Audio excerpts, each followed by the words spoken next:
চাকরির প্রলোভন কিংবা অনলাইনে একটি ক্লিকের প্রলোভন, আর সেই ক্লিকই ব্যবহার হতো আন্তর্জাতিক সাইবার জালিয়াতির অস্ত্র হিসেবে।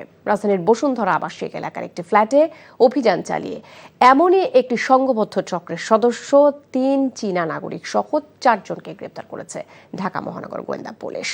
দুপুরের সংবাদ সম্মেলনে এমন তথ্য জানান ডিএমপির অতিরিক্ত কমিশনার মোহাম্মদ শফিকুল ইসলাম। তিনি বলেন, শনিবার রাত ৮টায় বসুন্ধরার একটি আবাসিক ফ্ল্যাট থেকে তাদের গ্রেপ্তার করা হয়। অভিযানে ১৪টি ল্যাপটপ এবং প্রায় ৬,০০০ সক্রিয় মোবাইল ফোন জব্দ করা হয়।